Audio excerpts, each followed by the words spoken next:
Assalamualaikum warahmatullahi wabarakatuh. Perkenalkan, nama saya Zahra Mulyawati dengan NIM 4444240024. Di sini saya akan menjelaskan mengenai perencanaan percobaan Response Surface Methodology atau yang sering kita sebut itu RSM atau Response Surface Methodology.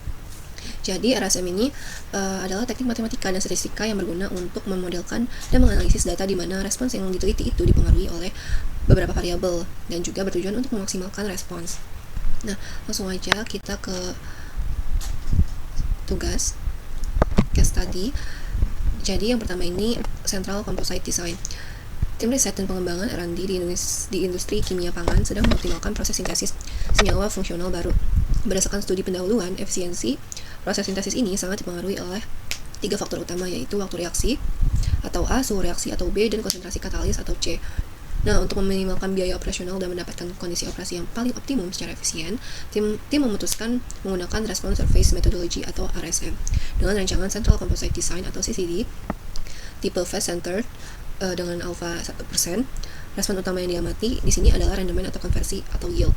Tetapi saya akan ubah menjadi viskositas yang diamatinya. Jadi respon utama yang diamatinya itu adalah viskositas. Tim R&D menetapkan batas bawah level min 1 dan batas atas level plus 1 untuk ketiga faktor tersebut berdasarkan kapasitas teknis mesin reaktor sebagai berikut.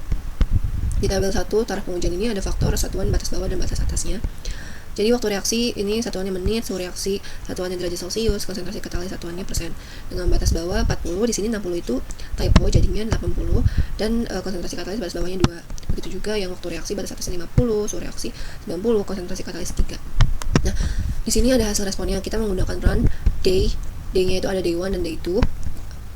Tetap terus juga faktor ABC, dan juga di sini respon yang diamati itu nanti akan saya ubah menjadi viskositas dan akan saya cari atau menggunakan data saya sendiri.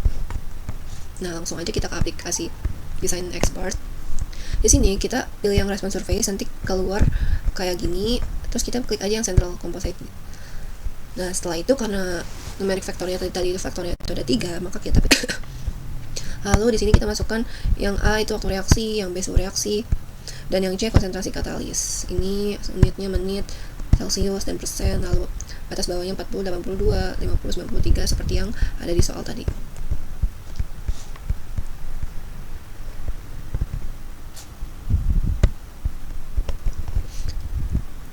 Ini 80 ya, karena yang di soal tadi itu typo. Jadi untuk bloknya juga karena kita day 1 dan day 2, jadi ada 2 blok. Kita pilih yang 2. Nah, keluar nanti non center point-nya itu ada di sini. Kita klik yang option, terus kita klik OK. Ini pilihannya tetap sama kayak gini aja. Klik OK, lalu kita klik next. Nanti yang block names-nya itu diubah menjadi day 1 dan day 2.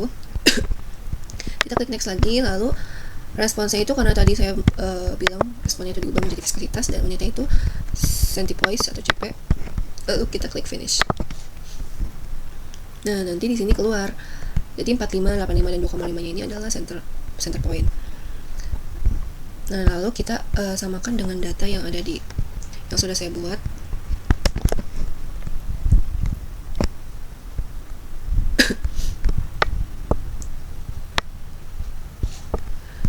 Ini udah saya buat data viskositasnya.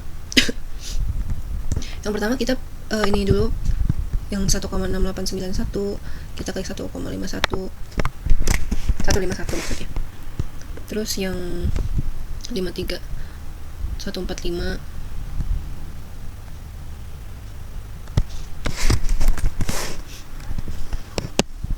kita tandain dulu ini yang udah mana aja. Terus juga 145 tadi udah, 1,1 juga udah. Pokoknya nanti kita masukin ke responnya, gak boleh ada yang sama.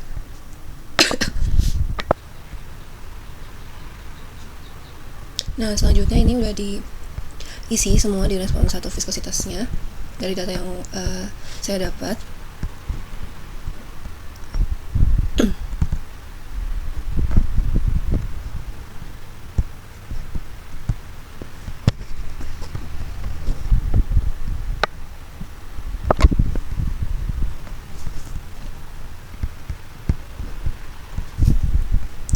Nah, setelah itu kita klik viskositas ini.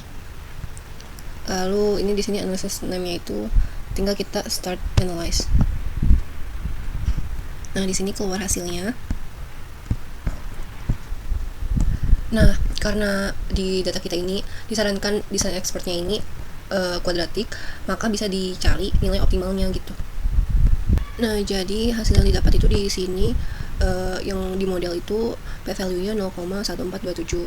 0,1427 ini lebih besar dari 0,05, maka hasilnya itu didapat tidak signifikan. Begitu juga yang residual, yang ini 0,3509 itu lebih besar daripada 0,05, hasilnya juga not signifikan. Tetapi pada dasarnya itu hasil yang bagus itu adalah yang signifikan, di mana p-value-nya ini 0,05. P-value-nya ini lebih kecil daripada 0,05. Kayak misalnya di sini p-value-nya 0,003, maka dia lebih kecil daripada 0,05 kan, maka hasilnya itu signifikan gitu. Nah, di sini itu hasilnya yang lebih kecil daripada 0,05 itu ada waktu reaksi di mana 0,0343 itu lebih kecil daripada 0,05, maka ini berpengaruh waktu reaksinya. Terus juga yang 0,0497 itu lebih kecil daripada 0,05, dia juga berpengaruh. Nah, setelah itu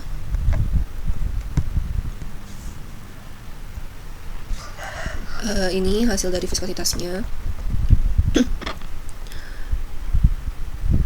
Nah, di sini mengikuti garis hasilnya itu, maka distribusinya itu normal. Sedangkan kalau galat, dia itu harus menyebar, maka hasilnya itu bagus. Jadi kalau misalnya galat ini, datanya memang harus menyebar seperti ini.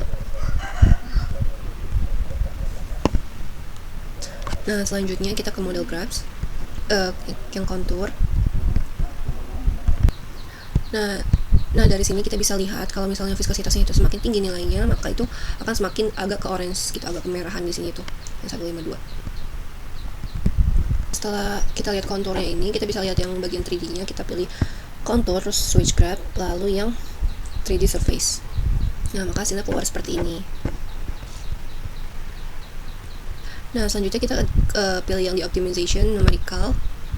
Kita klik yang respons yang diamati, yaitu viskositasnya. Nah, karena viskositas itu lebih besar, itu lebih baik, jadi kita pilih yang maximize.